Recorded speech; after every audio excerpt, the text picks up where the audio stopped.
Welcome one, welcome all, welcome to another exciting episode of Tales of Citizens right here on the Sound Strategy Network. I am Bridger with Legacy Gaming, and joining me also from Legacy Gaming is my good friend Gray. Hello, Gray. How are you? Good evening. Doing well. So we have quite a decent show for you today, seeing as last week I had a bit of problem with my computer, mainly, the motherboard went out, and so I had to get a new one because mine was several years old, and they don't really make those anymore. Anyway, aside... So both of us are streaming from new machines. Yes, anything can happen.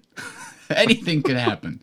So we're glad you got a hold of the program, however you may have found it. If you tell a friend or two, we'd appreciate it. And if I didn't introduce myself before, I am Bridger, and this is Tales of Citizens, where we talk about Star Citizen and we ask the deep questions. We don't want to just give you the news. We want to talk about it in a way that brings out the questions that are worth discussing. So we always record on the last Sunday of each month. This is an exception, of course, so if you want to join us, 7 p.m. on the last Sunday of each month. All right, so that having been said, let's go to our first segment, Life in the Verse, where we spend 5 or so minutes talking about what we've been doing recently, both in and out of Star Citizen. And right now, I have to say that what I have been doing is all Zelda all the time. Oh my god. I think it's between the last show and this one that I decided to go out and get a Switch and pick up Breath of the Wild. But holy crap, that game is excellent. And it's excellent in the way... Sorry, go ahead. That's a pretty common story I'm hearing, actually. I think it is excellent in the way that I hope Star Citizen will be excellent in, which is slightly, to mix metaphors here, but in Zelda, you could, climb up a little hill and look in every direction, and it's just it looks like miles and miles you could go in every direction. And you could just pick some feature. There's a castle over there, there's a dead tree over there, there's a hill with a house on the top of it over there, there's a big valley with bones in it over there, and you're just like, I'm gonna go in that direction. And on your way to the thing that you saw, you're gonna have 4 different side adventures that you didn't expect, and that are pretty much all gonna be awesome. And then you're gonna discover things like, hey, I didn't know that there was a thing over here that does this, and now I got a great new sword. Look at that. It's got fire on it. Rawr! So, yeah. So you can set all the grass on fire and run around naked? You can I'm hearing do that's that. a common theme as well. You can do that. You can set all the grass on fire and then hover above it with your parachute. It's pretty awesome. Anyway, So yeah. you get, thermals? That's a thing? Yes, thermals are a thing. Oh, that's fun. Because So a lot of what the I'm hearing game... is if you can't get to somewhere, your job is to set something on fire underneath where you want to go. It only gets you up about 20 or 25 feet. But the thing is, you can get... 20 or 25 feet per thing you set on fire? No. Just with a thermal, generally speaking, okay. Of the type that is there. There might be very specific ones that'll get you much higher if they're part of puzzle. But the thing is, you can climb anything. The only limit is your stamina, which starts the game as basically crap. You woke up from 100-year sleep, and you are not very aerobically inclined, is what it comes down to. He can run for about 5 solid seconds, and then he's panting. Finally, a hero that most gamers can sympathize with. Exactly, right? But every time I saw a local maximum in a mountain range, I'm like, I bet there's something up there. And there almost always was, which is the best thing. Or from up there, I saw something else that made me want to go and find something else there. So that's what I've been doing. What have you been up to the last couple weeks? I also built a new PC. It looks like we're both on an i7 7700K now. Yes. That's pretty cool. It's a great chip, isn't it? So far, so good. Although I will say, I was not noticing any speed reduction with my 3rd generation i7.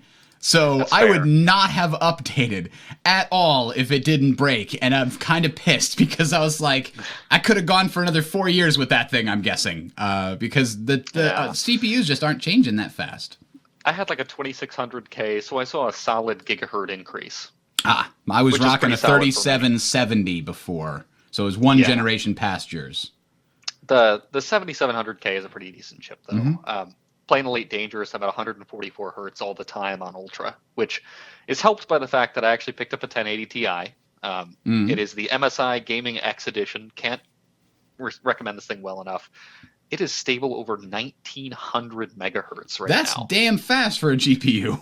It is ridiculous. ridiculous. I don't think I've ever gone over more than like 40 or 50% utilization on this thing. It's incredible. And then on top of it, I got a whole bunch of Noctua fans in this case now, which again, What is can't the recommend selling? enough. What is the selling point of a Noctua fan? They are dead silent. Ah, My computer here is actually considerably quieter than the fan that's running downstairs from me right now. these are mostly case fans, or do they have CPU fans as well?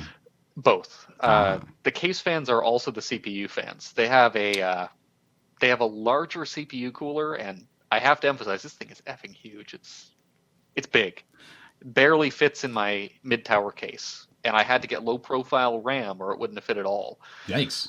So the thing about it is, it's an air cooler that can keep this thing as cold as an H100 water cooling system, and it does it with no noise. Yeah, the bigger the fan, the slower it can move while still pushing the same amount of air. So the big fans you get can be very quiet. I've got 4 140 millimeter fans in here now, and then 2 120 millimeters. So real high positive pressure case, not a whole lot of dust getting in there. Actually, I have to give a shout out to Valtier. He recommended these things. I just want to show this on camera real quick. It is a dust filter that is insanely fine. These things are pretty cheap on Amazon, but you can even clip them to the vents on the outside of your case because they're magnetic. Oh, they have little that's holes kinda on nice. them. They're really easy. So I've clipped those things over all of the various holes in my case, and it is crazy clean in there. I used to pull this thing open once a month, do a little vacuum out, check it out. I did that this month, opened it up, and there was nothing in there. It was the cleanest I've ever seen this case, which I'm pretty impressed by. So filter your case. Too long, don't read. Just filter your case. Yeah, I've Get got some a pretty aftermarket if you can. nice case that has some good filters on it, and that was my downfall because I went to clean them out, and when I put it back in, something went horribly wrong. Yep. I'm not sure That'll bite exactly you. what it was, but anyway, she lived a long, good life. So anyway, enough about that. On Hardware.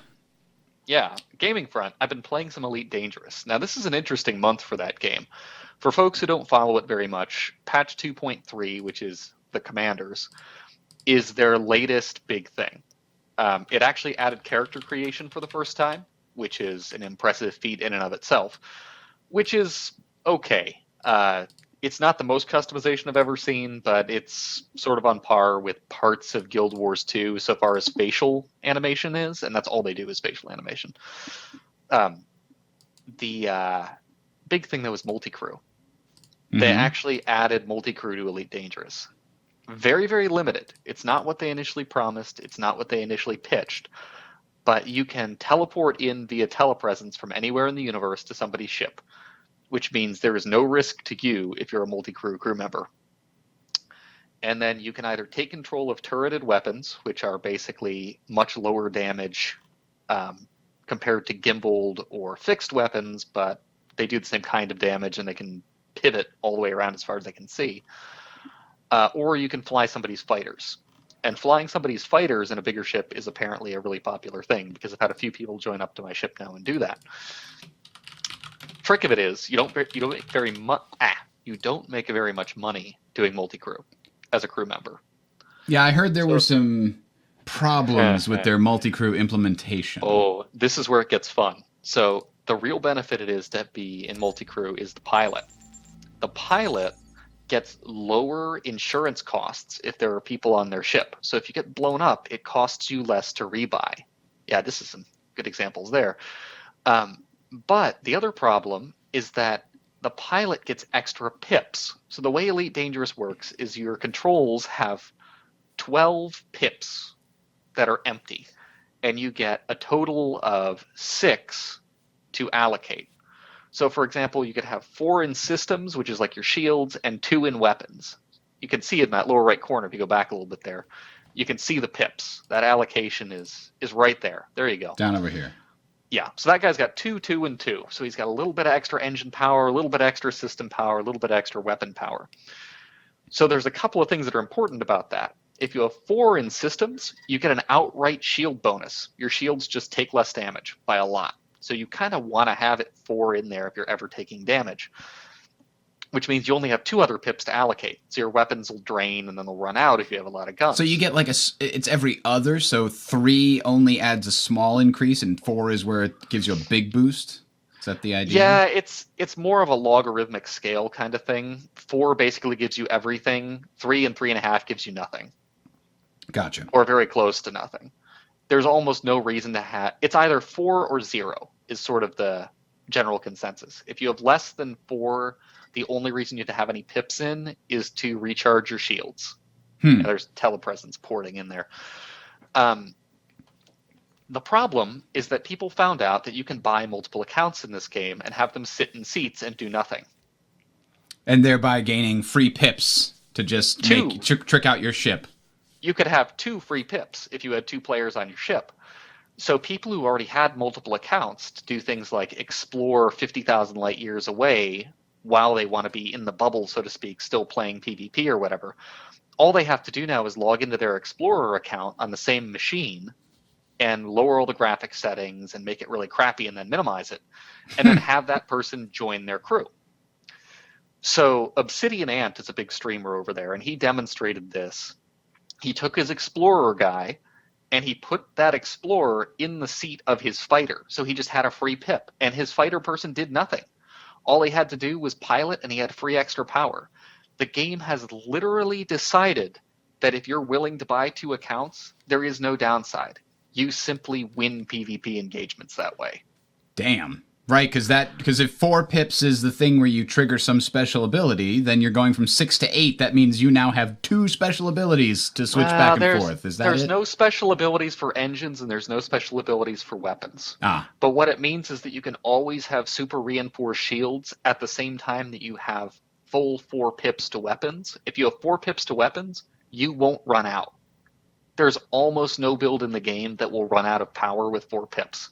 So you can infinitely fire until you run out of ammo, or if you don't have ammo, until you run out of life. That does nasty. Sound problematic, and it's probably worth noting they probably didn't go back real quick there in the video we have up on the screen. Oh, back to the control panel with the. There you go. So you see that little white pip in the corner there? That is a multi-crew pip. So if you had a second person, then you'd wind up with 2 total. You'd have 2 more. So this person, you can see they have 4 in engines, so they're going really, really fast, and they can turn much faster. And they have 1 in system, so their shield will still recharge, and then they have 2 in weapons. And 2 in weapons generally will handle it for a lot of builds. That's in terms of fire rate? Is that what that generally deals with? No, it's energy to capacitors and cooling. Cooling and such. Okay, well, that is a very interesting set of reports. Any other final notes, any other final thoughts on what's going on over there? Is it still something you're enjoying? Yes, it is. So they did show, before I talk about the enjoyment, they did show how to not do community events. Here's a great demonstration on how not to do it. Okay. They recently had a big overall community event where they had characters from a book by one of their authors come into the game and try to go from point A to point B to advance the plot. So this is Ritlock Brimstone entering the story here. That equivalent. Effectively. Yeah. Except one of the or the author himself was controlling this character. And if the character died, they died. Wow, that is a bad idea. That is a really bad idea. So a whole bunch of people got together and said, well, this is a massive storyline advancing plot, so let's try to make sure this person survives. And thousands of people got together and said, let's make it so everybody has to be approved to be nearby if they have weapons. If you're not part of our group, even if you're a part of any other friendly community, we will kill you. Because all it takes is one person to get through with some heavy weaponry. All it takes is one person. And if you have guns, we will kill you unless you're on our approved list. So all of a sudden the event went from the whole community to you must play by their rules because they had a larger group, which is the only way to keep the person alive, to be totally fair. Yeah. So this starts, and then their main strategy is frameshift drive interdictors. So anybody that they find in any of those systems who has guns and isn't part of them gets interdicted and pulled out of free flight. So they get basically slowed down constantly by hundreds and hundreds of people with no guns, but a frameshift drive interdictor who will pull them out of the space so they can't interfere with the NPC. Meanwhile, the NPC, or the person playing the NPC, the character, slams their ship like into multiple suns accidentally and damages their ship almost to the point beyond repair. It would have been even worse if he killed himself. It was close. It was close. And he effectively did at some point here because he friended, like gave a friend request, which shows where you exist in the universe, to the most notorious griefer to ever play the game. Did he know that's who he was giving it to? Absolutely, and mentioned him by name on Twitter at one point. He was trying to get the character killed. Like, I don't want to write for this guy anymore. Is that? That's all we can figure out at this point. So he friends this dude, who, by the way, goes by the name Harry Potter. That's the best troll name. Okay. Who then manages to catch up with the NPC because the guy's ship is so broken, and he's honestly. His escorts can't keep him alive well enough. If he didn't name his ship the Wingardium Leviosa, I would be very disappointed in him. There's actually little dashboard things that you can have in Elite Dangerous, and he spells out wizard with them. So you can see wizard in bobbleheads on the dashboard. It's hilarious on YouTube. This guy's a prick, but he is funny. Make no mistake, he is hilarious. I'm buying this guy. This guy catches the guy and kills him. So now he has to write into the book that he was killed by this commander. Named Harry Potter. They chose an old name that the guy was using before he made the Harry Potter name because they didn't want to get sued by J.K. Rowling. But yeah, so this whole event, this whole plot forwarding event was derailed by one person who managed to sneak in and kill this person. Like weeks of planning. The whole book is basically like, oh, yeah, we won't find anything out more anymore. Despite the fact that this NPC's 3 companions made it through, like, they managed to escort 3 out of 4 people, which is no small feat in and of itself, to their destinations. True. But because they didn't get the 4th, they are not going to advance the plot right now. That seems odd as far as an in-game event goes. You're giving up a lot of control in that environment. Yeah, it was so bad. All right. So anyway, so that's not. It's still fun to play. Don't get me wrong. Yeah. But it's a grind. So I'm running around currently in the biggest ship in the game. It didn't take me too long to get there. So that's how not to do community events. Man, it's still gorgeous. I feel like I need to get a hold of it just so I can play around with it and just enjoy the visuals. You can be my multi-crew. You don't even have to do anything. True enough. It's on my list. It's on my wish list. The next time it's going on sale on Steam or something, I'm definitely going to pick it up. All right. So the other thing that I will point out, because by the time the next show rolls around, it will be too late, is I don't know if you have looked into this upcoming MMO called Ashes of Creation. I've heard a little bit about it. Go ahead.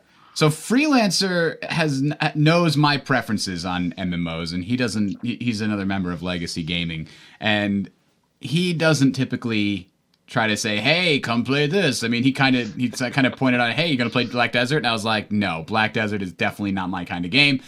And they've been through a couple of others that they've played, Final Fantasy XIV, and what was that other one, Arcade, and all these other things. And he's never really, but Ashes of Creation just hit Kickstarter, and he's like, you got to do this. We got to revive the whole podcast thing, Tales of Creation. It's going to happen. And I'm like, what are you talking about?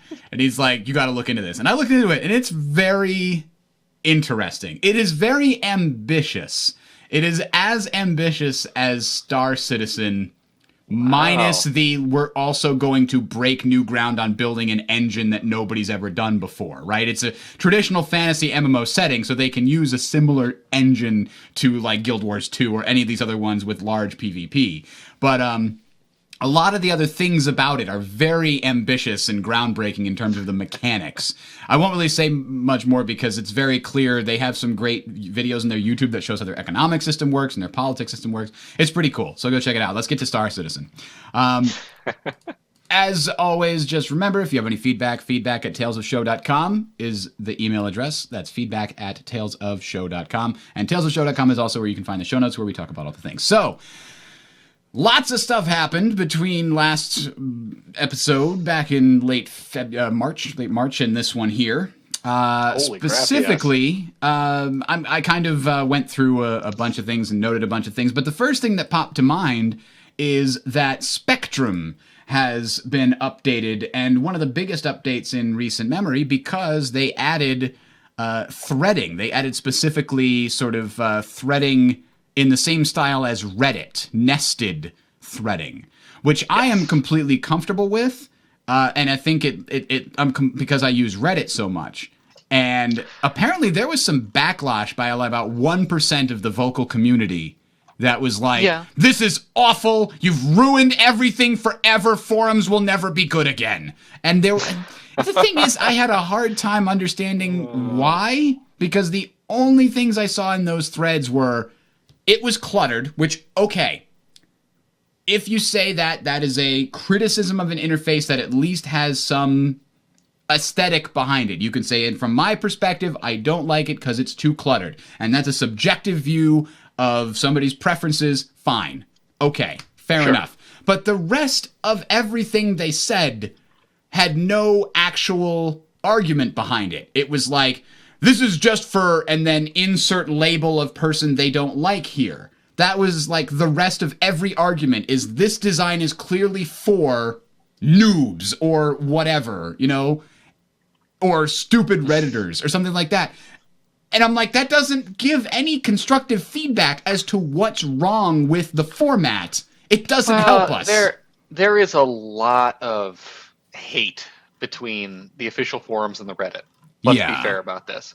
The people on Reddit think that the forums are a steaming pile of crap and that the people who are on them are toxic.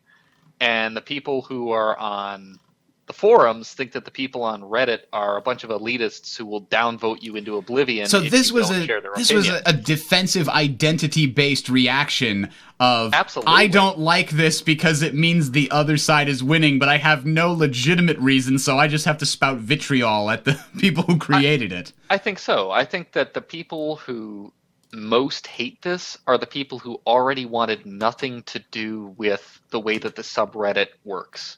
So this idea that you can upvote somebody and that they'll become higher than you in the posts makes somebody who's used to being on the first page and used to being an initial post who gets to set the conversation very unhappy.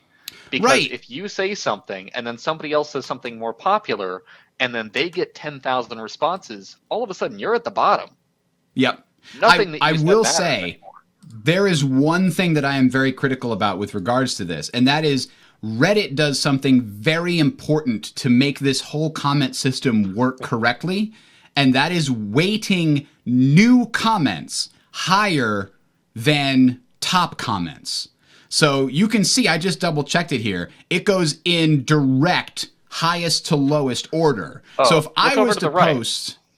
Yeah, I know you can do that, but that's not how most people are going to... You got to remember, it's software. People are going to use the default 90% of the time. So what Reddit does is a new comment will initially, for like the first 100 or 1,000 or 1,500 people that see it, is at the top, and it gives that comment a chance to get upvoted. That's not true, though, because Reddit actually has a best setting, and best is the default. You're right, and best is what I'm describing. It's a combination of top and newest, which guarantees that the newest ones will have a chance to get upvoted, and if they don't, then they fall to the bottom. If they do, then they stay near the top. And without that, if the default is top, then why would I bother posting here? Because I'm going to wind up way down here and nobody's going to read it. And nobody's going to upvote it, so it's never going to see a response. You have to just piggyback onto the top thread, and that's a big problem with this system.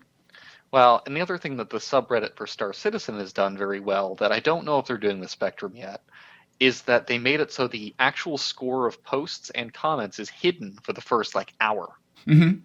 That's something Reddit does on a lot of their subreddits. It's an option, and I definitely agree that's a very good one to do. Because at that point, you can't say that everybody's bandwagoning on one comment in the first hour. There actually is a selection about being like, hey, I like person two's comment better than person one, and I can't tell who should be the top one here. That does help. Yep, I definitely agree. I think the CIG best may setting eventually come to that. I think the best setting does need to be implemented though in order for this to work properly. Otherwise, I kind of like it's going to cause I'm going to go ahead and say it. I think the nested threading without the best setting as the default or even an option is going to be worse than regular forums in a sense. I don't know. I think the way that the subreddit is using best, at least in my experience, if you make a post, you're not guaranteed to be the top post. No. So if you're coming in and you're not the first person to come in, the difference between top and best really doesn't matter all that much.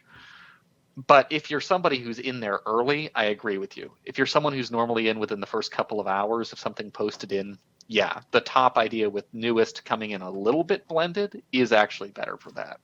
All right. So, yes, I'm glad to see there's improvement happening. And again, let's not lose our heads, okay? I'm sure there are lots of things planned. Features are, I mean, it's called 0.3.3 or something, right? It's not even considered close to 1.0 at the moment. And in all honesty, as much as I sympathize with the folks that enjoyed sequential post order, I think having a voting system for the comments is actually the better solution in the long term for trying to make discussions happen with the devs. Mm-hmm.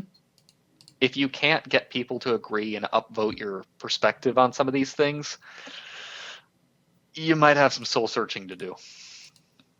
All right, so that having been said, Spectrum's being worked on, cool stuff. So the other new tidbit that I did find, because here's the thing.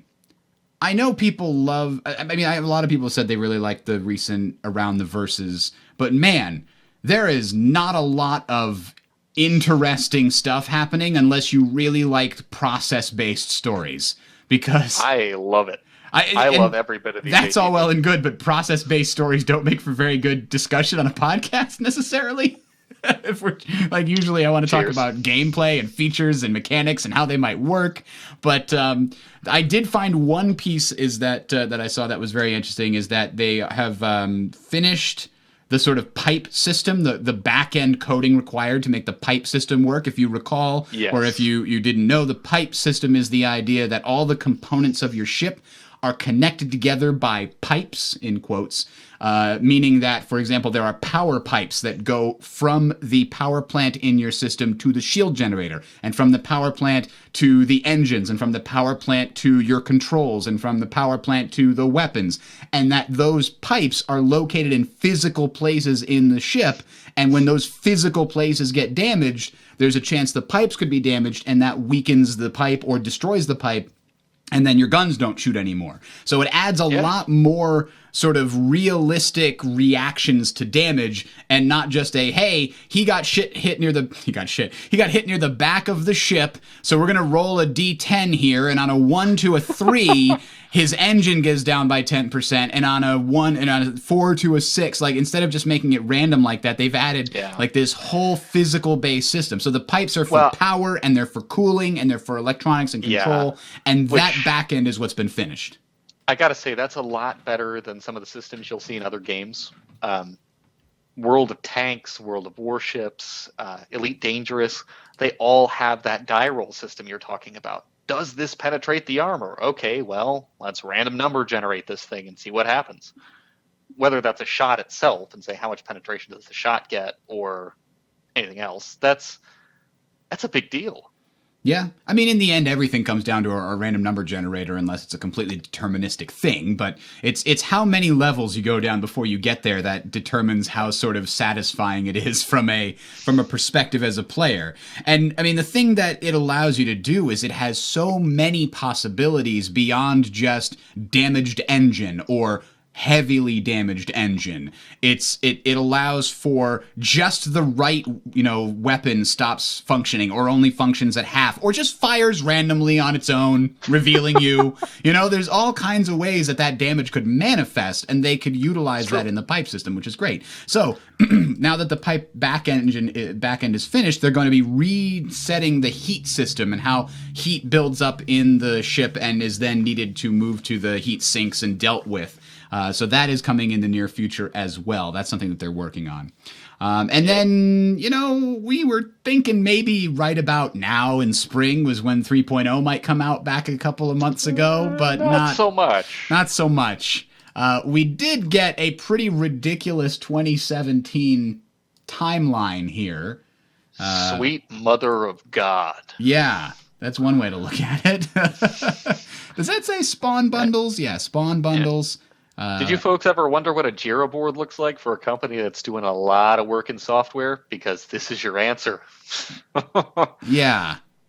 I hope that the people who don't, who scream all the time about lack of progress take a look at this and actually comprehend how much is required to go into just the 3.0 patch, despite the fact that they've been working on the 3.0 patch since before they announced it back in, September? Some of this is post 3.0. True. A lot of this actually is post 3.0. True. But yes, you can see the early stuff pre 3.0 if you chop that chart in half and look to the left. Yeah, it's if you go right to about here, all of this is probably 3.0 stuff. Various levels of it, maybe a little less, a little more. Oh yeah. But yeah, it's quite something. There's some real great tidbits hidden down in there. The Constellation Phoenix. The MISC variants are finally getting to be flight ready. Are to get some love. I'm looking towards that. Hull C I saw is going to be worked on through August. That's interesting. I've got a Hull B. I have to imagine once they've got the Hull C figured out, then they're going to be able to reapply a bunch of that to the other Hull variants. But the Hull C was what they were talking about, like as part of like an escort mission in Arena Commander or something for a new type of game objectives a while ago. So a lot of these are going to open up things like that. Now, there are some interesting tidbits in here too. If you recall, the 890 jump was scheduled for, 3.2 or 3.3? Right? Yep. The 890 jump is down near the bottom of the chart. I see that. And it is scheduled for completion near March of next year. Yeah. So if you're interested in when they're targeting those later patches, 3.2, 3.3, whatever, we're looking at a year. Now, what do you think the reason is for that? It's just that they've decided to make it a lower priority, or is there something on there that's dependent on other technology that isn't finished yet? If I had to take a wild guess, it's because it's effectively an Origin capital ship. That does make sense. It's Corvette sized? Is that the idea? It's at least 130 meters. Yeah, that's close to the Idris. And it's meant to carry at least 2 small ships. Mm. So if you think about how the thing is going to be used on a technology standpoint, the 890 jump, though not a pocket carrier and not a major combat ship, needs to be capable of launching small ships. I would imagine that that is probably what they're thinking of with that long time frame, because it'll be the first ship that's not like, Idris sized, that's meant to launch ships that I see on their schedule. Like, you have the Constellation, but the Constellation, it's more of like the ship attaches. Mm-hmm. This is legitimately little launch bays for fighters, or not fighters, snubs. We've got a lot of stuff that says item 2.0 this, item 2.0 that. There's the UI. It's looking really good if you've been watching the Around the Verse videos of the item system, item 2.0. I'm really impressed with what they've got there. It's certainly more customizable than I would have expected. Like, you can choose how you want to put things down so that you can like decorate your cockpit or your room or something in particularly the right way. So you can like just turn this thing, this statue or this whatever, and turn it so it's facing any given direction. It's a really very robust system. There's a huge one that I wanted to point out here. I'm going to try to find it again. There's Microtech and Hurston on this list, which are 2 of the big planets. Mm-hmm. If you take a look at Hurston, they started working on Hurston, or they're planning on starting the finishing work on Hurston at the end of August, with the intention of having it completed at the end of November. In and of itself, that's not a big deal. But look what's next to it is Microtech as a stretch goal. Where are we looking here? It's down near the bottom with the ships. Oh, okay. Microtech stretch goal. But think about that for a second. If that's a stretch goal and it's intended to be completed by 214, and Hurston's intended to be completed by 1124, if that's really the case, if they're saying that we can expect Microtech as a stretch goal, that means that there's a patch that they're trying to finish somewhere in that December to February range. So a 3.1 or something that might add a new landing zone. Is that the idea? I think it might be. And then or 3.2 perhaps. But then when you start looking at things like, let's see here, where was it? Back to like the Merchantman that's going to be finished in May, supposedly. Somebody in the chat was asking about the Carrack. It's located on the far right here. May of next year is the current. There's the Banu Merchantman, also May of next year. So yeah, the bigger ships. Yeah. You're right. They've pushed those out. 890s in the end of March. It sounds like they're aiming for a patch in June. Yep. That would make sense there. Then you get the big ships coming out in that period. Yep. So, 3.0 on the horizon for July. I think that's a good guess based on what they've said. I mean, they said mid-July, so. So it sounds like we should have a 3.0 in July, probably a 3.1 by the end of the year, where they're going to start introducing a bigger planetary landing zone. Besides Delmar, we're hoping to get Delmar.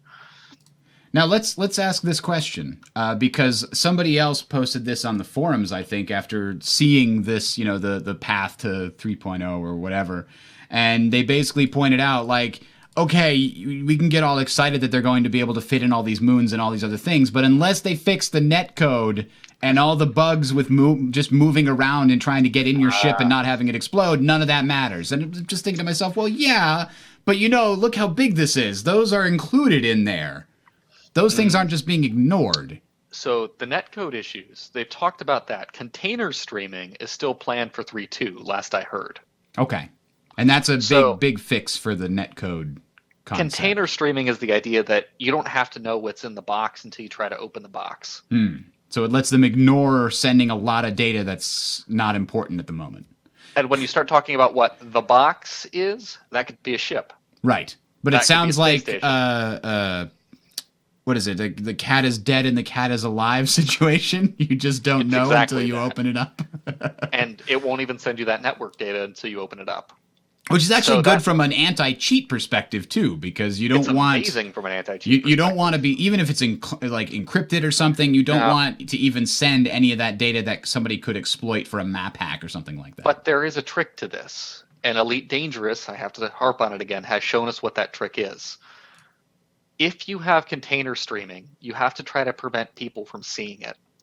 Because in Elite Dangerous right now, the best way to tell if you're in open mode where there's other players and you want to know if somebody's in the place that you're going and you might get attacked is you look at the bandwidth meters and you see how much is being sent and how much is being received. And if you spike over about 1,500, I think it's 1,500 bits per second or something, there's some ridiculous number somebody figured out, there's a player there. And knowing that, you can adapt your behavior. So when you're starting to talk about Star Citizen and the network traffic, unless you find ways to prevent people from doing that monitoring actively in game, and people may actually find out ways to do it through their router anyway and then stream it back to themselves, it'll be very obvious when there's a player hiding inside of something. So what you're saying is maybe Star Citizen should make their netcode worse. No. It's just about if you're streaming in contents to boxes. No, I know. I'm saying you need to spend junk data just to confuse the player. No, that sounds like not a great idea. So anyway, we are... Now, you put in here that 3.0 is getting scaled back. How is it getting scaled back compared to what we expected before? So the original plan for 3.0, which was pitched back as early as, I would say, summer of 2016, included the entirety of the Crusade or the Stanton system.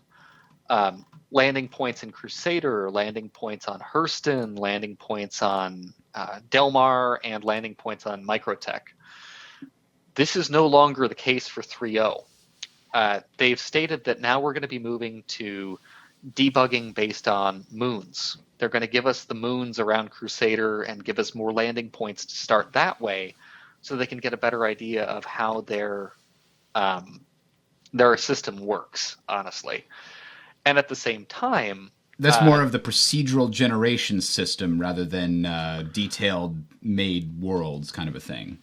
Well, they are actually going to have some detailed made stuff. They're going to have bases and space stations and that kind of stuff that they can say, how well does this work? In all honesty, I think them scaling back is the smarter move. I'm not happy that they pitched the whole system as 3.0 and then had to come back and say, well, we're going to spread the planets out, just because there will be the detractors who claim it's systematic. But I am very happy to see the opportunity to test 3 absolutely huge bodies. Let's be clear here. The moons and Delmar are not small. That's a lot of territory to cover. And a lot of stations and a lot of, a lot of planetary bases that they can have in there to explore. And we'll be able to get better collision results and better ideas of what those bugs could be before they go into a much larger system. Yeah, this is just insane how much has to be done. And it just makes me rethink, like, okay, so what's the date for release again? Like, okay, this whole time 3.0 is we were hoping, like, back in summer of last year, we'd see it in spring of this year, and that would get us towards a beta at the beginning of next year. But now, I don't know anymore, man. It just looks like it's perpetual development forever. Nah, it's sounding more and more like Squadron 42 will get released much earlier than the rest of the game. Yeah. They're going to start releasing the Squadron 42 chapters when they get them done, and it's sounding more like those are moving along with some good speed. But folks who were saying 2020 for the PU might be right. Yeah. I'll eat my words on that. It does appear that at this point, 2018 is going to be some of the biggest 3.0 patches. Maybe 4.0 if the 3.0 rollouts are very, very good with the netcode. 4.0, for those not following it, is multiple star systems, at which point basically we're in beta. Right. I would say that we probably have 6 months to a year in beta. Just being realistic here. Yeah, because that has to be minimum. That's just, I mean, if we're talking about beta to launch, I mean, they want to have a large chunk, if not all of the systems they've already talked about. Like, we've had lore makers guides, and they've already established, like, these are all human systems. Those are going to take a long time to finish. I don't think they need to put a lot of those in the beta. No, but how many of them are going to be in at release? Are all of them going to be in at release? Well, and that's a good question. I think that goes back to how successful the procedural generation checks are. If they come in and they say, hey, making these stations is really, really quick, and I note that in the schedule, they're not talking about having to make a lot of station and planetary base assets. That seems to be something that, it seems to be something to me at least, that they're talking about a lot in ATV, but it seems to be something that's a lot easier. With the system that they have now, the modular system, the component system, I think we may have a situation where the harder parts are the big cities that they have to make sure are up to snuff on art. But yeah, it's probably going to be something along the lines of, I would think 2020 for a full release, just to get everything done now. Because if this 2018 schedule is accurate, and we're going to expect 2018 is the year of big planets, then 2019 would need to be the year of big planets and multiple systems. Yeah. And to be honest, I haven't actually looked at the star map in a while, but I think that the number of human systems in it is around 20 or 25, if I recall. Something like that. Um, Now, not all of those systems need to be fully explorable landing zones. no, exactly. That's true. Because some of them And are just as fly-through systems. They don't even necessarily have a habitable planet, yeah, if I recall correctly.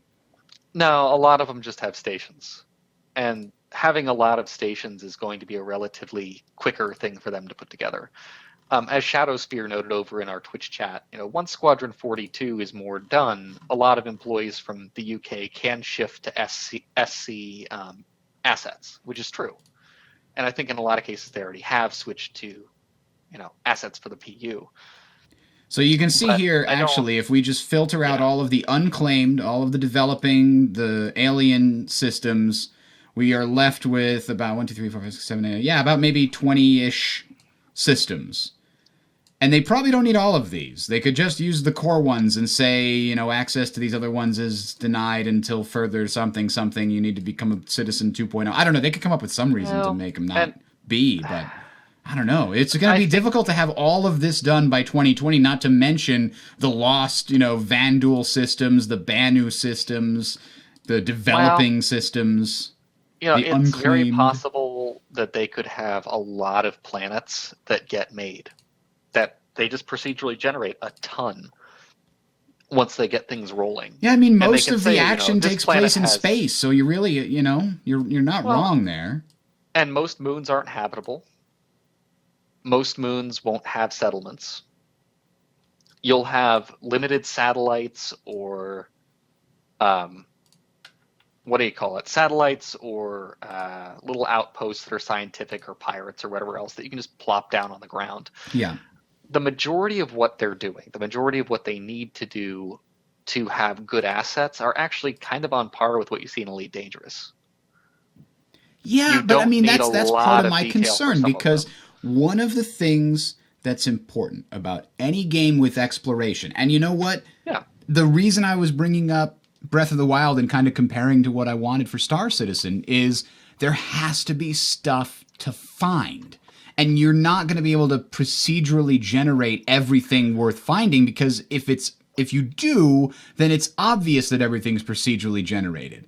The It's true. things that are specifically put somewhere to tell a little mini story, like that thing with the sandworm that we saw a gajillion years ago, that was crafted. That's not going to True. procedurally generate a crash ship with a little quest line. Somebody has to do that. And if you're Well, going to you put that over can, a bunch of moons and stuff, but the thing is, you can procedurally generate a lot of that information. You can say, I want this planet or this moon or this system to have a procedurally generated crashed ship with this random set of resources and these sorts of breadcrumbs. And you could do that. You could actually very easily say that you'll have breadcrumbs that are X number of kilometers to X number of kilometers away sure, but with what you've certain just terrain. described, if you procedurally generate that, I'm saying every time you get to one of those, it's going to feel like, oh yeah, this is one of the 3 variants that I've seen 20,000 times before.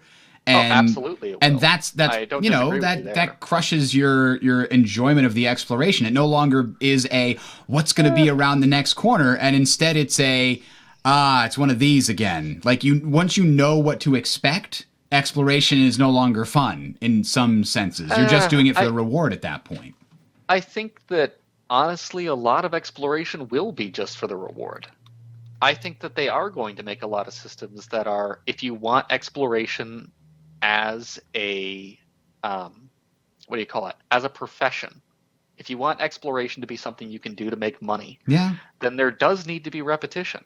I just feel And like it, having somebody putting the human touch on those kind of things so that every 5th one or every 4th one has something unique and special and interesting about it, something you never saw before. Like what you find on an ice planet, you'll find the crazy monster that looks like the one that attacked Luke on Hoth, right?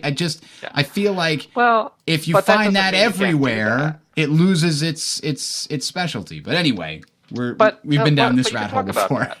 If you want to say, well, the worm is a really cool thing, or the ice monster is a really cool thing, then make a couple. Say that this worm is native to this planet, and this planet will give you extra rewards because of that, or whatever else. Your artists still have to be working on something, Sure. and there are going to be character and creature artists that are like, hey, let's make this thing that if you go to these kinds of planets and these systems, you'll have this kind of critter that could show up.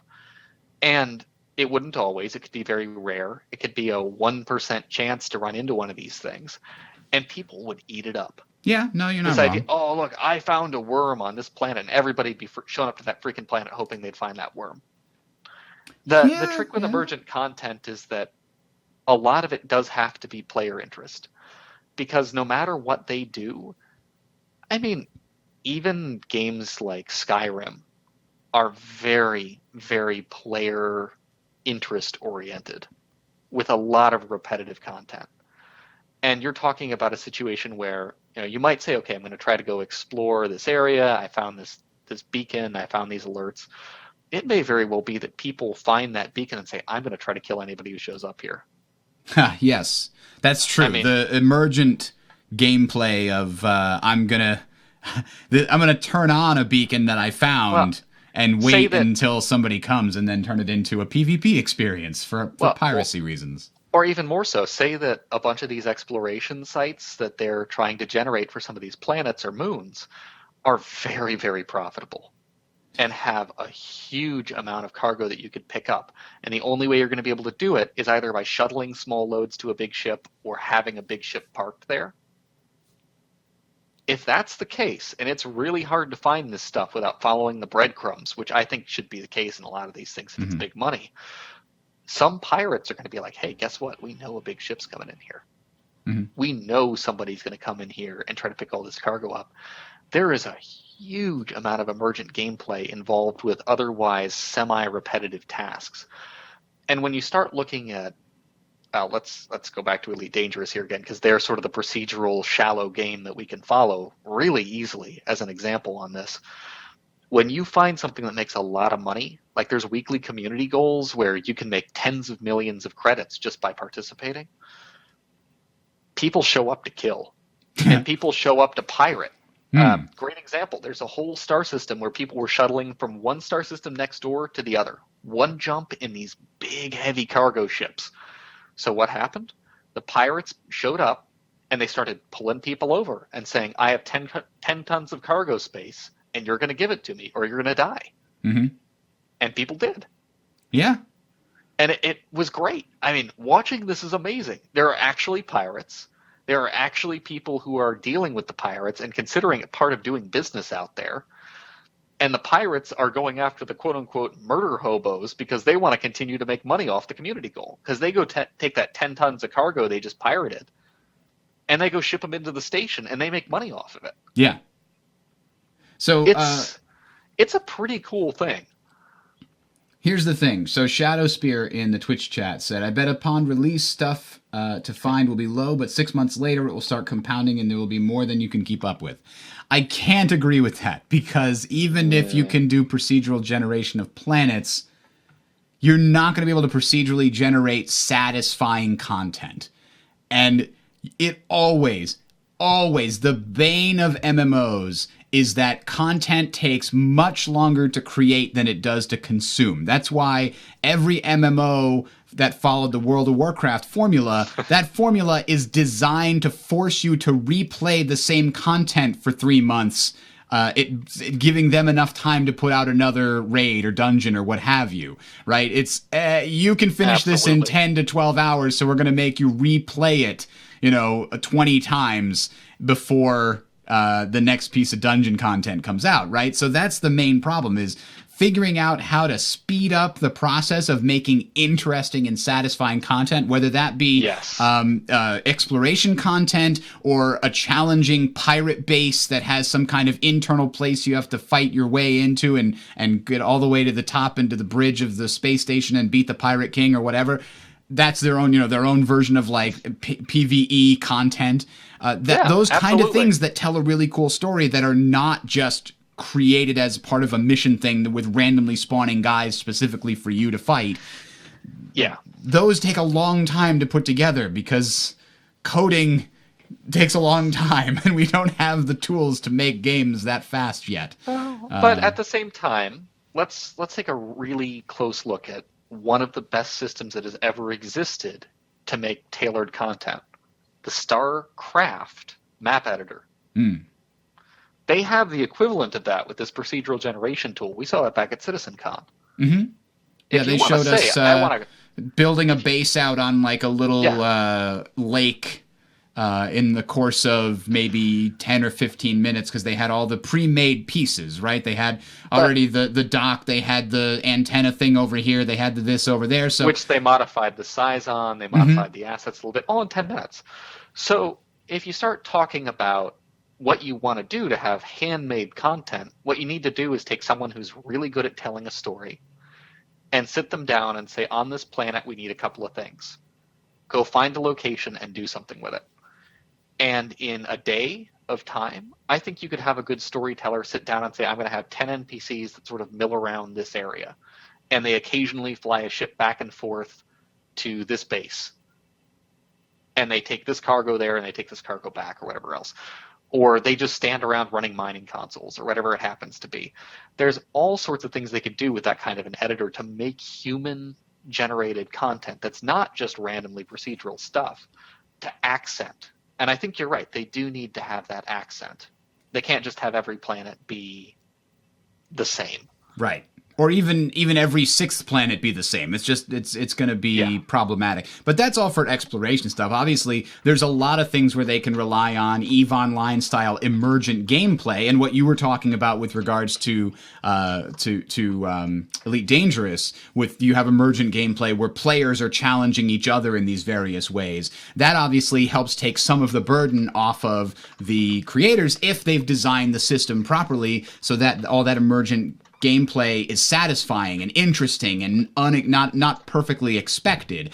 If you've designed it poorly, then you get a system where everybody knows the optimal way to do this, and so everybody does that and nobody does the other thing that's supposed to counteract it. Like if piracy just doesn't make sense because you can't make enough money at it because the cops are too strong, or however you balance it is just bad, then nobody's going to pirate, and then the whole system gets boring. You have to find just the right tweak to where there's like 10% of the community are pirates, and they can cause the emergent gameplay to arrive essentially for everybody else. Keep in mind, it doesn't have to be profitable; it just has to be fun. True. People in Elite don't make crap for money compared to traders. If you go pirate in those systems, you're doing it because you enjoy it, not because you want to make a ton of cash. And that has to factor into it. You're absolutely right. So that 10 tons of cargo that I could drop for somebody is peanuts compared to the 780 tons that I'm hauling. Like, in the time it takes them to pirate me, they could have made literally 78 times the money. But you know what? They don't, because they enjoy it.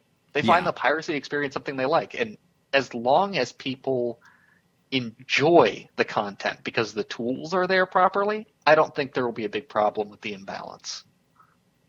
Yep. Besides, you get notoriety. People play for notoriety. That's true. That's like, even in EVE Online, that's absolutely part of the reason people do things for pride. You'll have the Harry Potters of Star Citizen who just want to be infamous. Yep. And you know what? They're going to get it. They're going to get what they want. And they're going to be shut down sometimes, and that's going to be the community will have their hooray moment, and then they'll come back, and there'll be a new name. It'll be Harry Potter Jr. or Jerry Potter or whatever. That's exactly it. All right, anyway, we've gone down a rabbit hole. I never put any of this in the show notes, but I did want to talk a bit about the Banu, because they've been focusing on the Banu for one whole Around the Verse this week, specifically talking about the Banu Defender. So I wanted to go over a little bit of sort of what we know about the Banu, sort of as a recap for new people who have not been fully following the story of the Banu and who they are and what they do. First of all, I guess it's important to point out, this is a Banu. This is their new sort of concept art, what they look like. We've seen kind of things like this before, but they've just recently shown some of these new ones and how they made them in this whole segment here.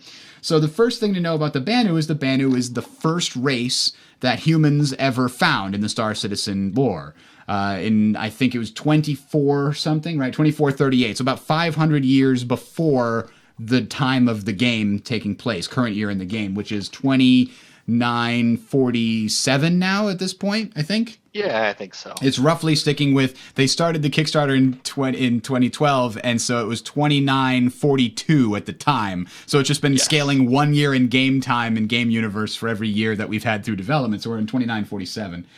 So anyway, so about 500 years before, some guy was searching for a jump point, saw a ship, assumed it was somebody else searching for the same jump point, so he was going to kill them so that he would get the money. And it turns out he was firing at an alien ship. When he found out, he told the cops, and he was like, I found an alien ship and I may have pissed them off, like real aliens. And they came and had first contact. And it turns out after that guy was actually like a runaway criminal from the Banu. Like he pissed off one of the guilds and did something illegal, and they were chasing him, and that's why he showed up in a human system randomly. So that's kind of interesting how they all met. But anyway, the Banu overall, they're a decentralized trading empire of kind of like city-states, like city planet states, I guess.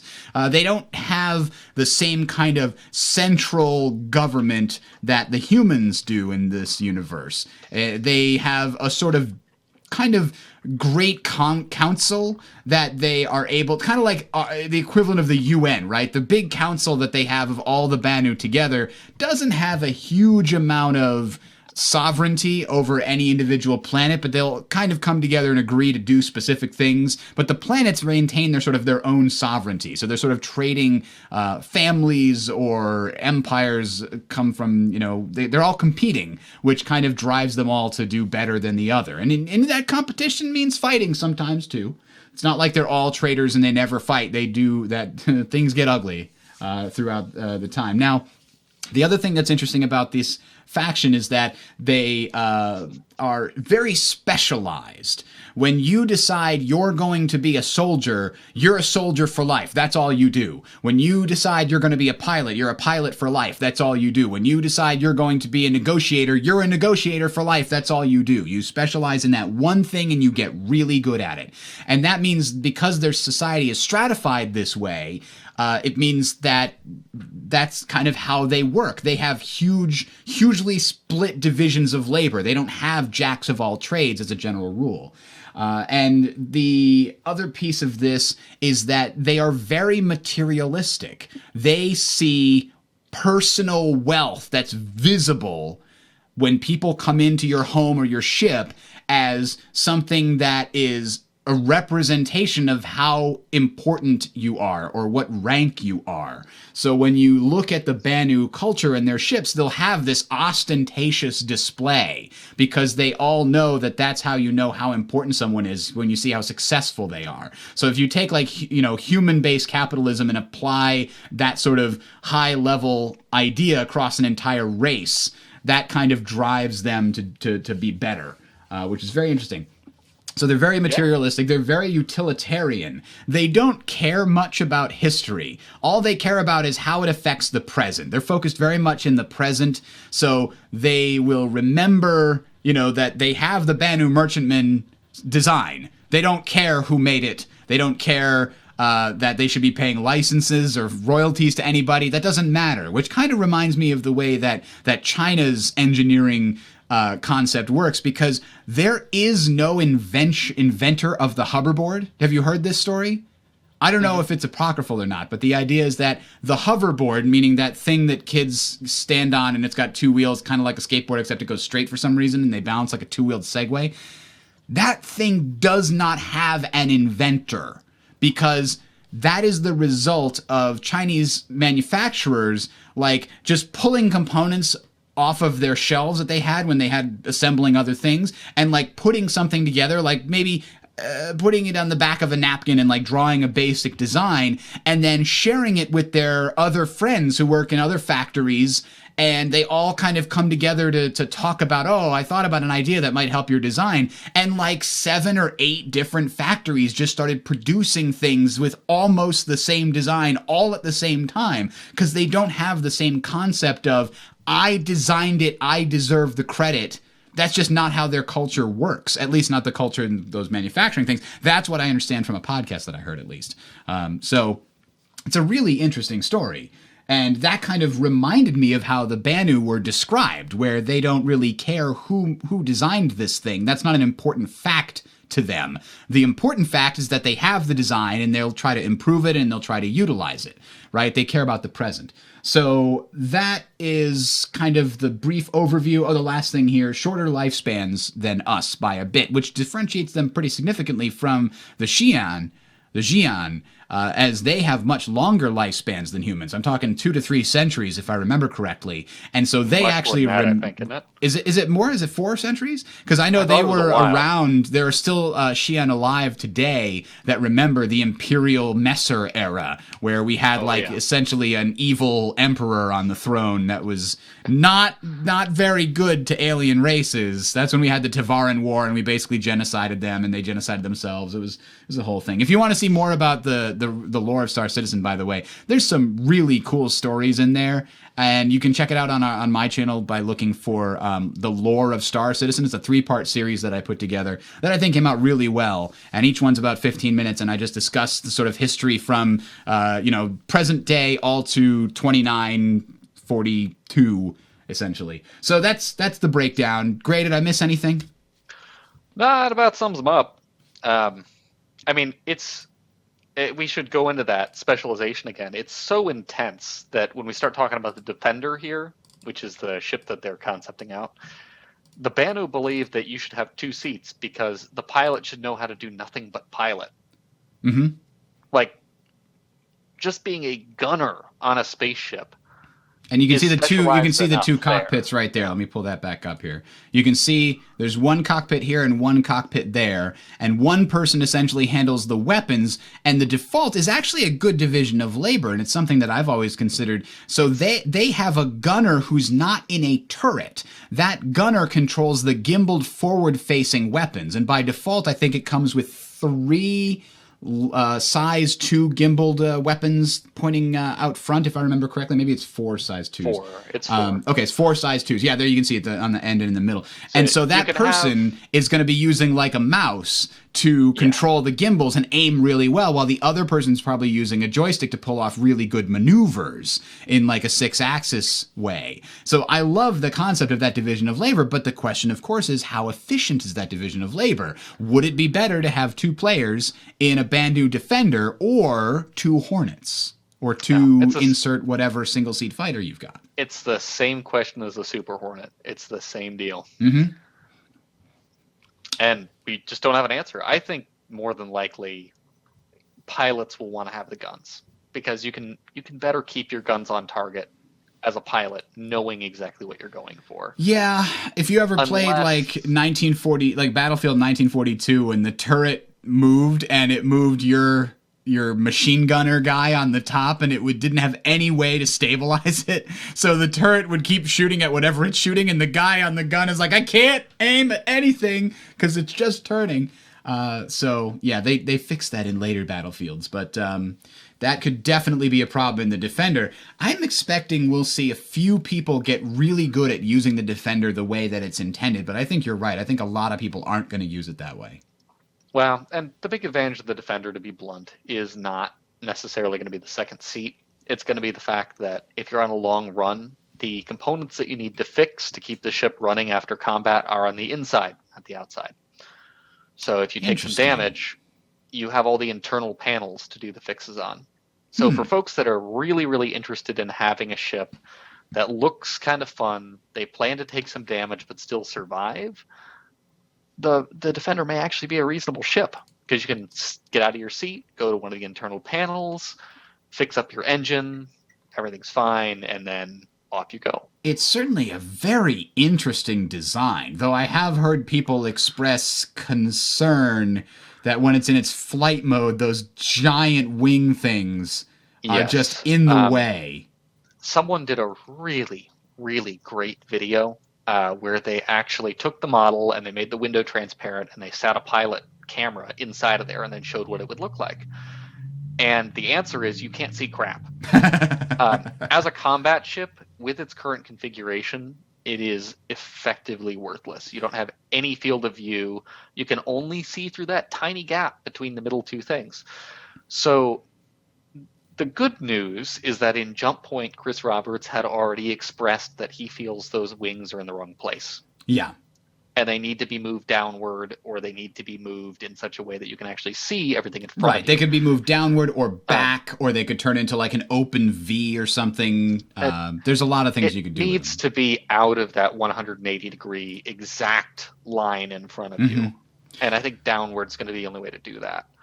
That seems likely. Especially because, one of the things they want to encourage is the sort of feeling of World War II fighting. And in that concept, part of that is, hey, when you pull up, you can pull up and make sharper turns than when you push down. And in part, that's because of the way G-forces affect the body. But hey, the other part is that in a lot of ships, you can see better out the top of your canopy than you can out the floor. The exceptions to that are things like the Constellation and the RSI ships that have that floor made of glass. And the Xi'an, yep. And so if you put these things sort of as obstructions to seeing down, that continues to fulfill that role of, hey, you're going to be pulling up anyway, so we can tuck these things under here, and that's where the guns go.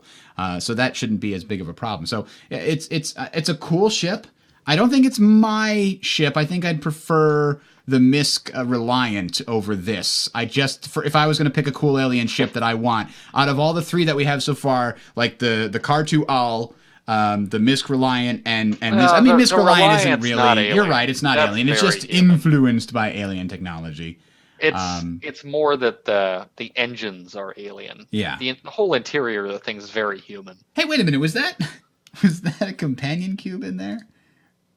Is that a companion cube in the back corner? Maybe not a companion cube, but a utilization cube? Like, it doesn't have the hearts on it, so it can't be a companion cube. But somebody snuck it in there. Oh, that's clever. I like it. For those of you playing the home game and you're not watching the video, it's at 2539 on the Around the Verse about the Banu Defender on the Star Citizen channel. So anyway, that's the Banu Defender. Nice. Any final thoughts on this or the Banu in general? No, I'm glad to see him fleshing that out a little bit, differentiating it. It's the Banu thing, by the way. I love about the characters the hearing. Mm-hmm. They were commenting that things can't hear. If you see the concept, they don't have ears, at least not really pronounced ones. Ah. And they mention in the lore that the things basically yell all the time. Humans should bring earplugs because they will be yelling all the time. It's going to be so freaking funny landing in one I don't know of those how cities. long it'll be funny, but it might be. Citizens is exactly what I was thinking. So the other thing is we have gone over one of the in-universe stories about the Banu, and it was called A Human Perspective. It sort of revealed about the part of the Banu culture and a little bit more about what they're like. And it turns out it's all possibly apocryphal. Because it's supposed to be. It actually is in the Banu lore thing that they put on the website that the A Human Perspective story is in universe fiction. Yes. So it was actually a fictional story within the context of the universe, which means we don't know how much to trust it. Which is pretty funny. Maybe it's a super racist viewpoint, and like the Banu aren't really like that at all. I don't know. Space racists. Space racism. Yep. If it's in space, it's not really racism. Going back to your roots there with whatever that game was, the Stellaris, or what was it, the one you could have really xenophobic? Oh yeah, Stellaris can definitely let you have xenophobic, just complete purifiers. Like we are the only one. Like now they just added hive mind actually. So you can have a hive mind purifying race, which brings back thoughts of Peter F. Hamilton's series, the Commonwealth series, where they meet a hive mind race that's literally just come to that evolved in a system where all the other hive minds it was competing with were convinced that they were the best, most superior form of life. And so it takes sort of the eugenics concept to its logical conclusion. Like, if I can destroy this other life, obviously it didn't deserve to live, and that becomes the big bad in those books. And it's a really interesting bad guy, because it's like, well, that's not the worst. StarCraft. Yeah, kind of. It's not the worst. It's not the most indefensible perspective. Obviously, from our point of view, getting attacked and invaded, it definitely is. But I mean, if you're a completely alien being, that's something you could definitely understand, I guess, to some extent, as being different and not being able to judge it the same. All right, so the concern of the week segment is upon us. This is the moment where we pluck one of the very, very many dozen concerned threads about people saying, I am very upset that the very first version of this very new system, it does not meet my exact specifications. And then we point out how they are wrong. Or, on the other hand, we point out concern threads that are perfectly legitimate and worth talking about. And that is what we're doing this week, because I'm sure many of you, if you're paying attention to the Reddit, I don't know if it hit the main forums, because I don't go there because it's a hive of scum and villainy. Forums. Okay. It hit the main forums. But there was a big kerfuffle around the referral program. And that is essentially, if you've been living under a rock or not watching the Around the Verse things recently, they announced a big contest where it's like, in the next couple of months, if you can refer the most new Star Citizen members, then we'll give you a Hello Kitty, Space Kitty, or whatever it's called, special version of this special thing with in-game rewards. And there was a big kickback to them making a push for referrals and like signing up new players, because the game has a very crappy new player experience. And gotta hand it to him, there was a very good response from CIG in the last week about this. Did you read this from Ben?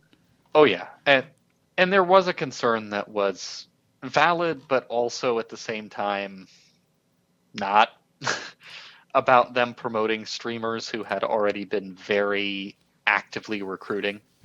I think a lot of folks were pissed off because, from their perspective, CIG was already promoting the referral codes of people who had done mass referral through their shows. I mean, here on Tales of Citizens, we have not been promo code peddling. I don't even know what my referral code is. There are folks who, in their streams, very actively peddle their referral codes. It's one of their main things. It's sitting on their bottom bar or whatever it is. And they have thousands of referrals. They've gotten a lot of free stuff from that. From folks who don't have that kind of platform or choose not to use it that way, there was a little bit of anger, I think, about the fact that CIG was like, look at these people. They got thousands of referrals. Let's get them some more and reward them more for it.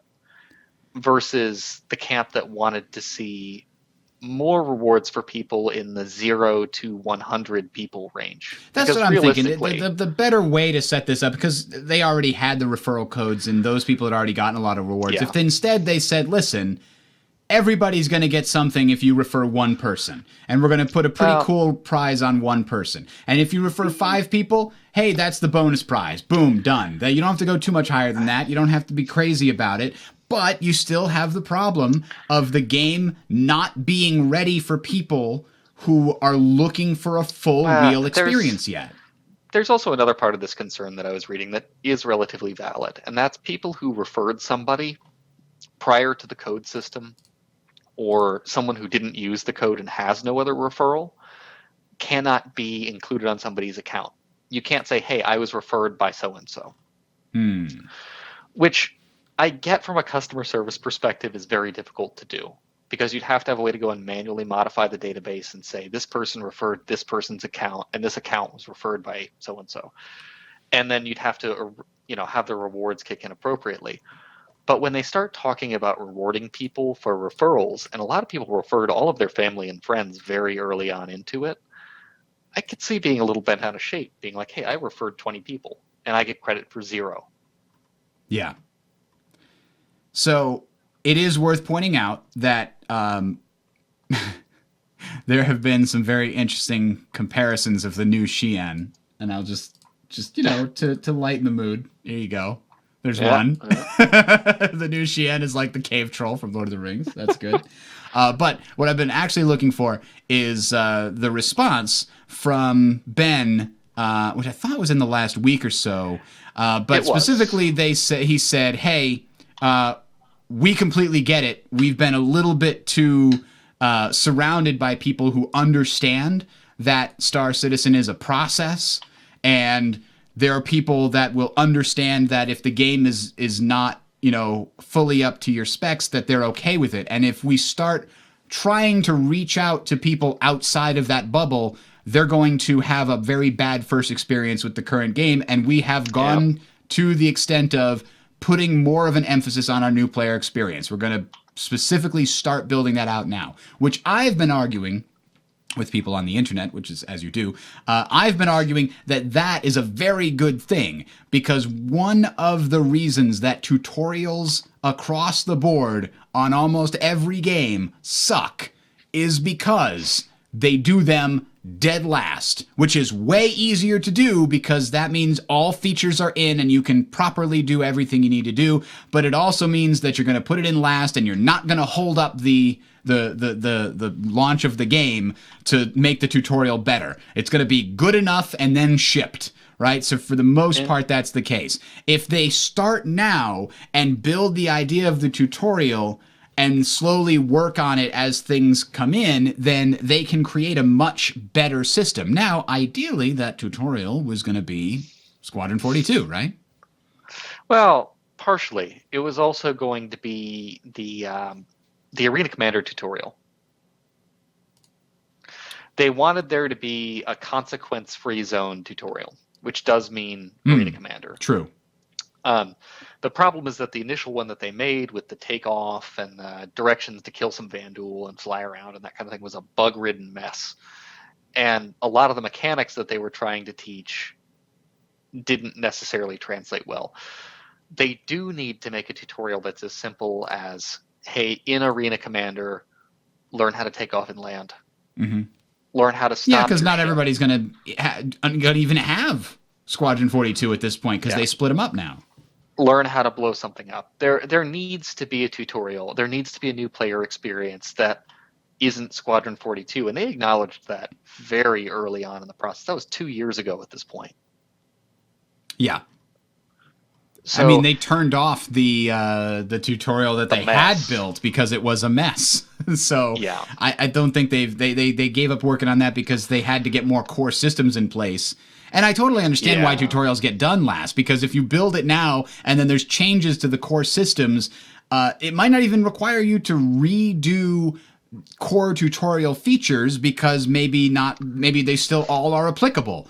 But it means you have to go and recompile that code with the newest version so that it doesn't have any crazy bugs in it, because they're different, versions from when, we changed the way that this function works when it's called, and the tutorial wasn't taking that into account because it was made 12 months ago. Well, that's a problem. So I certainly appreciate the problem of having yet another set of things that you have to constantly update with every new back-end feature and improvement. The good news is that they've got to be getting close to finishing that back end, right? And at the same time, they can do some tutorial stuff now that's relatively, how do I want to put this, timeless.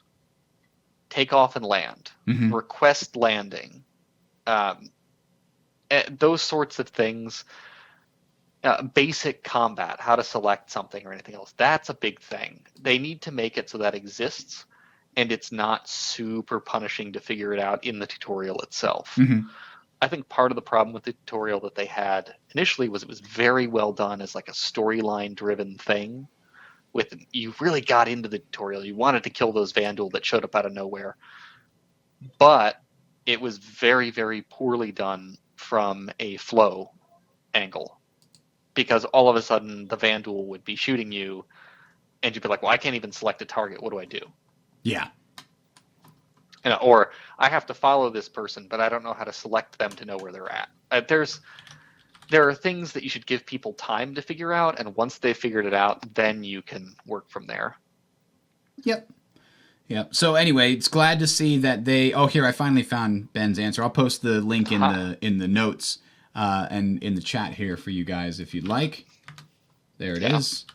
And he basically says, I wanted to stop in and talk about the referral program, and the feedback that you give us is 100% correct. We often forget that the citizens who make up the community are a hardy bunch who have been through the fire of game development the same way we have. So we are on it. As you've already heard, we're moving forward. We're moving around some resources to support a new player initiative. This will take the form of additional video tutorials and beginner content to help people who haven't been following us for so long in the verse, which is great. That's exactly what we want to hear. That's good, responsive development. I approve. I approve this message. 1 thumb up. 2 thumbs up. Yeah. Well, no, 1 thumb up. 2 thumbs up would have been if they'd done it in the first place. They get 1 thumb up for fixing it. Hey, 2 thumbs up before it's even in beta. I'm okay with that, as long as it's good. Okay. So, yeah, what was the year on that first Squadron 42 video, by the way? Was that 2016? The first Squadron 42 video? The one with the speech. Didn't it say 2016 on it? Yeah, I think so. It's been a while since then. Do you think it's going to come out in 2017 instead? S42? Yeah. I don't know. Or at least like the first couple chapters or something like that. I think we could see a chapter in 2017. I really do. I think that it's a difficult thing with the 2016. I think it would have been a push. I think 2017 is realistic for a first chapter. All right. Well, as the screaming child behind you has informed us, yes. It has now been an hour and a half since we started, so it's probably time to call this one. Thank you guys for watching. I am Bridger. You've been watching Tales of Citizens, and we are here again every final Sunday of every month at 7 p.m. Eastern Daylight Time as of right now. It is... it's a good time. We like to have you guys in the chat. I like to get the feedback there so that we hear some countering opinions. Sometimes we don't actually see every single point of view, and it's nice to hear other people chime in, because sometimes they point out things that will change your minds, and sometimes they point out things that are worth discussing.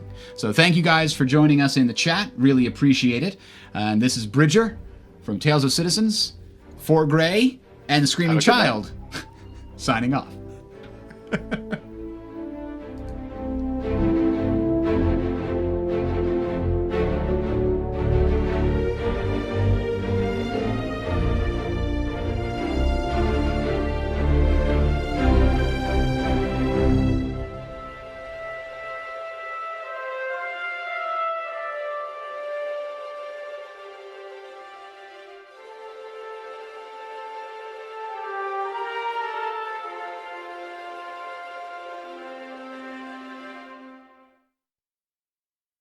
Man, I still like that music.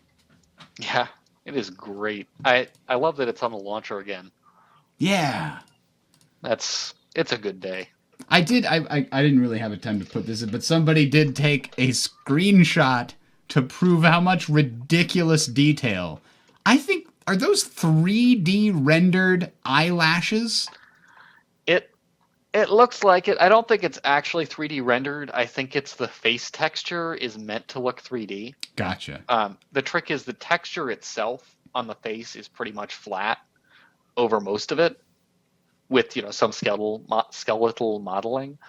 But when you get in that close, it can let the texture sort of layer over a bit. It's interesting. Gotcha. The technology of it. But I mean, just looking at the eye with the blood vessels and stuff, that's an incredible amount of detail. So there, what is it? There's a word for when you lower the resolution of textures, the further away you get. Why am I forgetting? Chat, do you remember what I'm talking about? But I mean, that means just look at the detail they start with, so that when you do get close to something, you see this amazing detail. They do the same thing with their ships, and I can't. I'm wondering how often I'll really be able to appreciate that when I'm flying around. Like in Arena Commander, you're like flashing past somebody at 200 meters per second, and it's like, oh, did you appreciate the crazy detail on that Vandal craft? Nope, didn't really. Couldn't see it for more than about a quarter second. Or I'm shooting at a thing that's basically a tiny spot on my screen because it's 1,000 meters away. People refer to that as like LOD. LOD, that's what I was thinking of, yes. Level of detail changes over time. Or over distance, rather. All right, so anyway, I thought that was kind of cool. I mean, people post those all the time, oh my god, look at the level of detail when you zoom in here. But that one was particularly interesting. I hadn't seen that one in a long time. Do you want to know what the top post on the entirety of the Star Citizen Reddit is? Fire away. Hi, R Star Citizen. I am a new bot for the subreddit. I need some delicious link karma before I can start working. 10,000 upvotes. Yep. But the real first one is the procedural planetary landing gameplay. Oh yeah. Where they flew from, this is like the first time you see it fly from, I think, Port Olisar all the way down to the planet. Yeah. And that was a great video. That was last August. Yep. Let me pull it up here. Is this their official one? Oh, no. For whatever reason, Star Citizen España, the YouTube channel, managed to get access to it before anybody else did. And so that's what got posted and upvoted on Reddit. Oh, this is another one here. This is the, oh my poor graphics card. Because he's looking up at this sign, and hey, the sign in the rest of the city is reflected in his eye. But it's not dynamic. No? No. You couldn't see other players in the reflection. Oh, it's just reflecting the environment. I see what you're saying. Yeah. Yeah.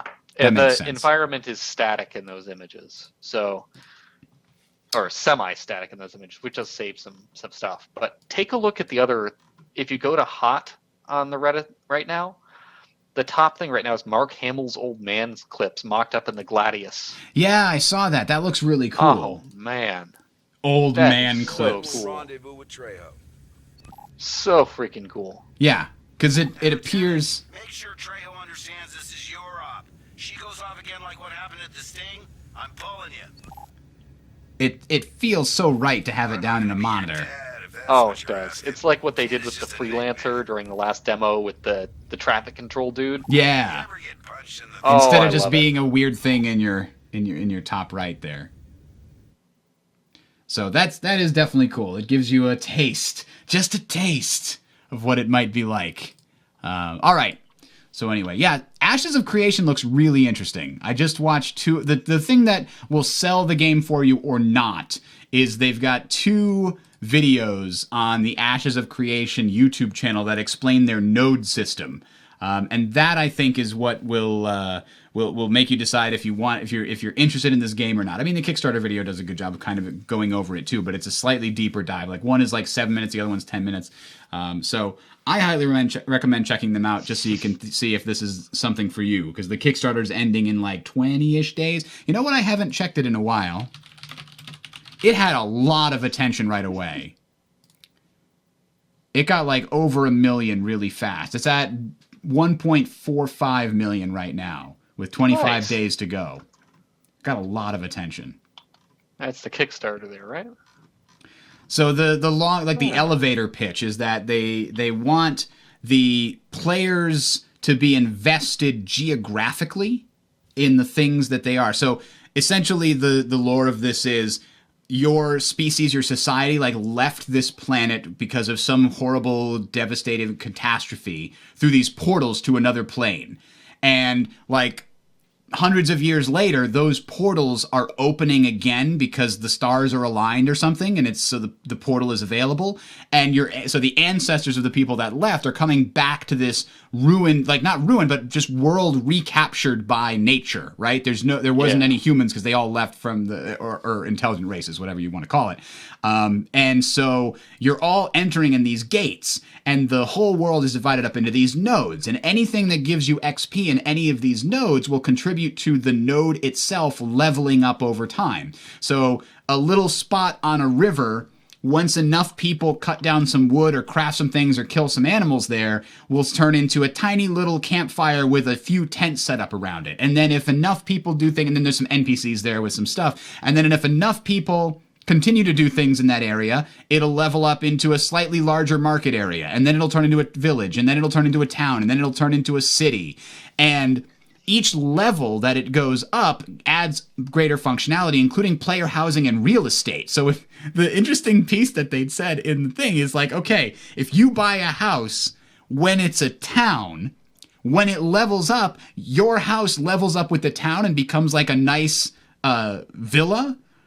And then new houses are created, but they're still the shitty sized houses that you would have bought if you were a town, right? So now there's like stratification of society. And then if it levels up into a giant like metropolis, then the people who originally bought in when it was a town get these luxurious mansions. And then all the peasants who came too late are going to get these apartments that are like instanced apartments in comparison.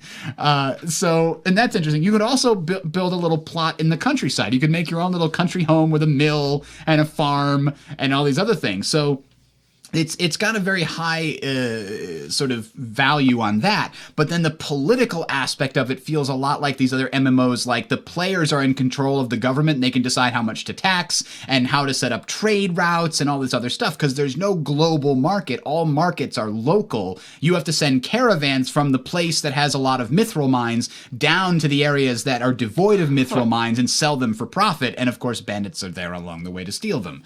So being players and of course, probably NPCs.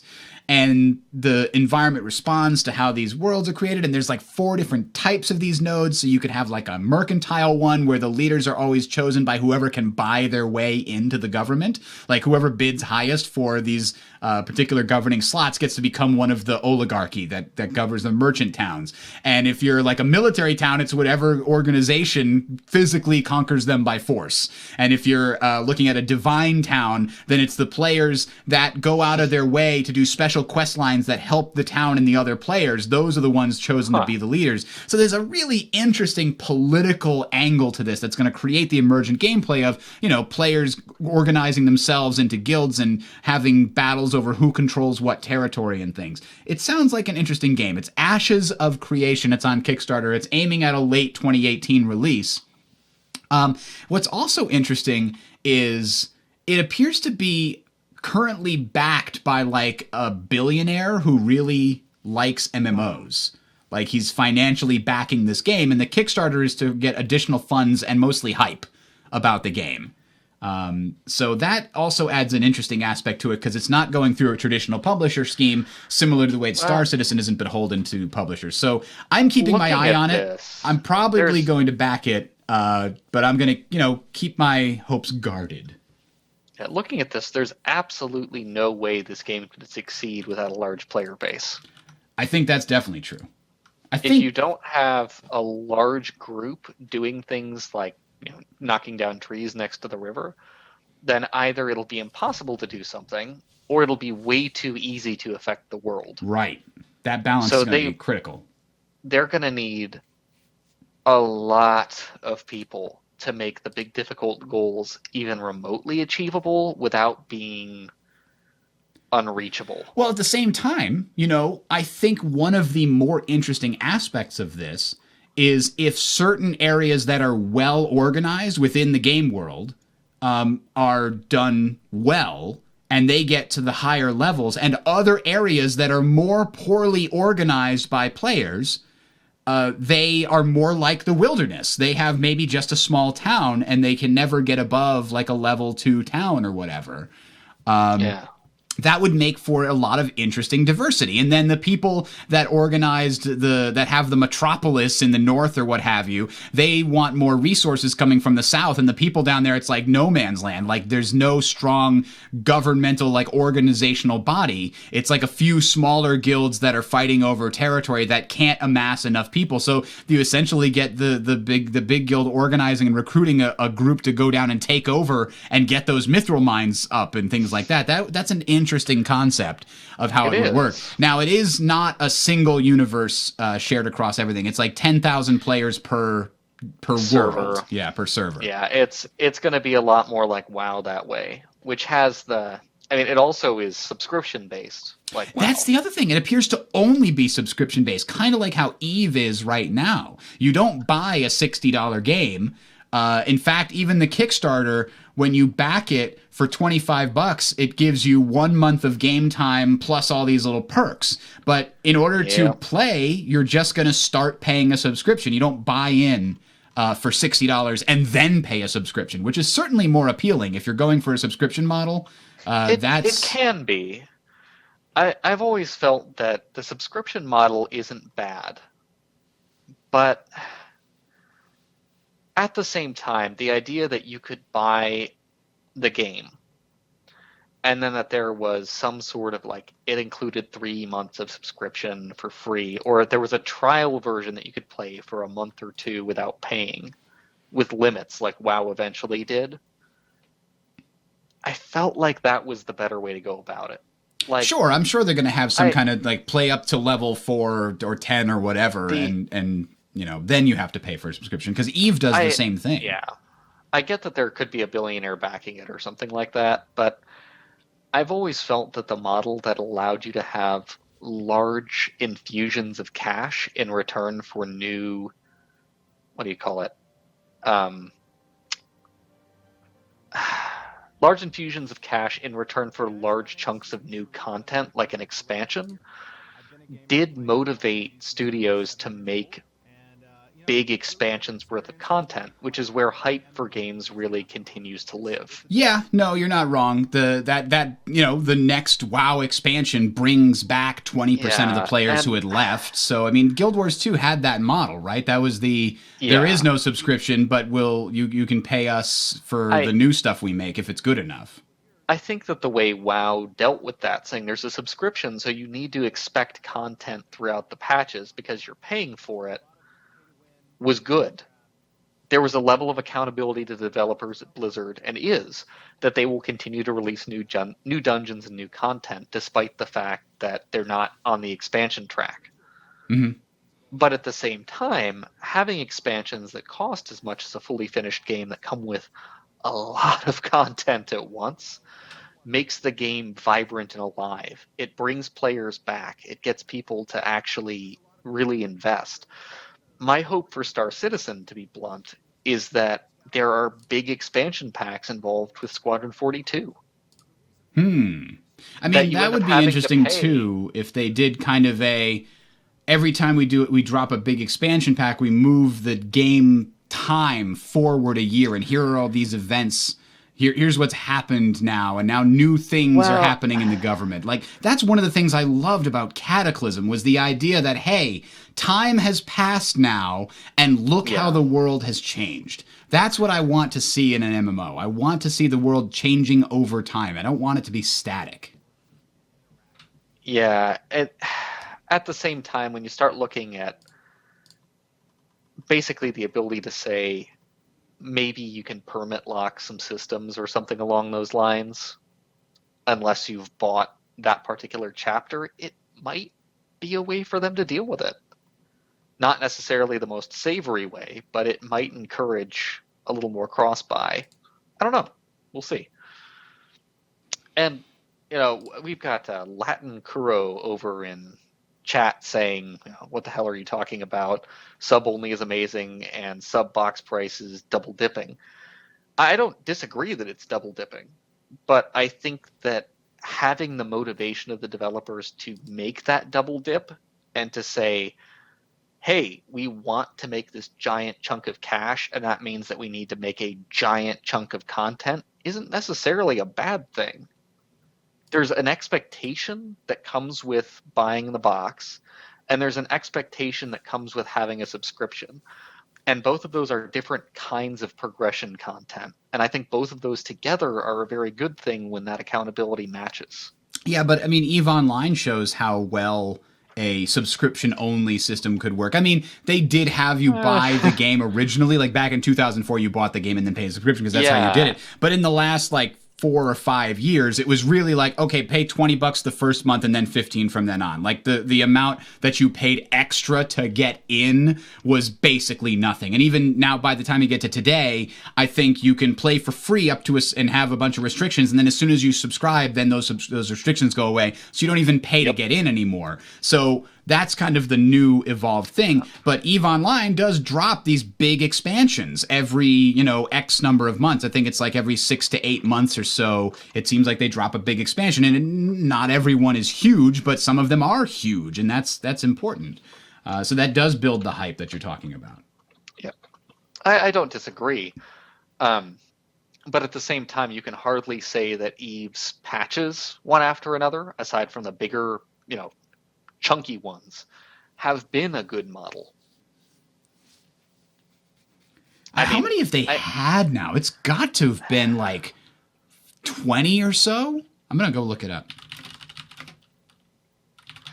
Yeah, I think the way that Elite Dangerous has handled, you have to buy expansions and there's no subscription, has been okay. Wow.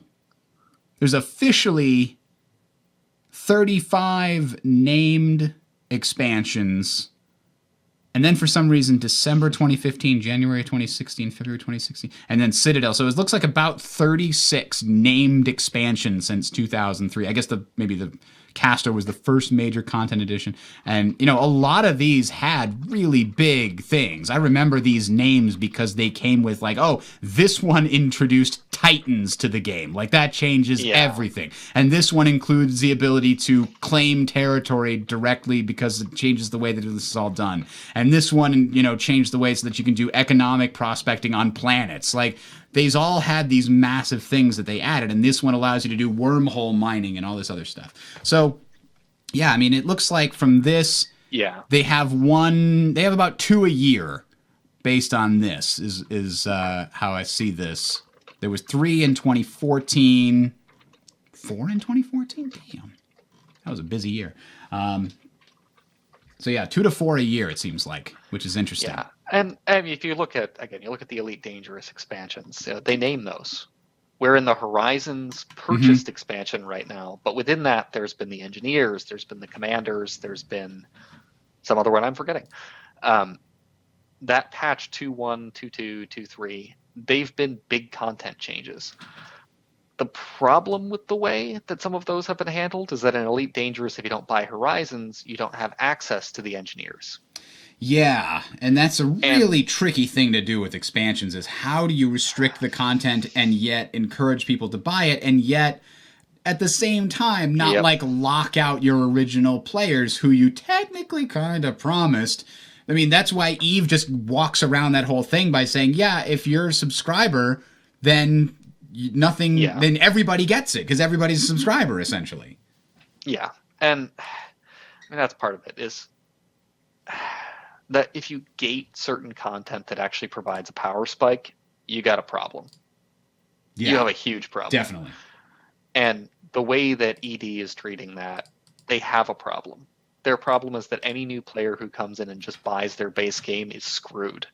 Because the moment that so there's no win condition. Let's be clear. It's a sandbox. But if they ever wanted to PvP, they're going to have Harry Potter come right down their throat with an over-engineered ship that they are literally incapable of killing. Mathematically impossible, basically. Mathematically impossible. Like, the ships that exist in that game can have over 10,000 base shields if you engineer it right. And then on top of that, they have shield cell banks, which can generate thousands of shields instantly that doesn't even need to regenerate. It just appears. If you're not engineered, you have no way to stop the shield cell banks from working. You have no way to get through those shields. And you have no way to damage the player's hull or cause any lasting trouble to them. Yep, that's a problem. I'm going to go ahead and call it. If you aren't playing Elite Dangerous with Horizons, with the Engineers unlocked, and that is a grind. I loved it, but make no mistake, it's a grind. You're screwed. You can't PvP for crap. You could be the best pilot in the world, and you know what?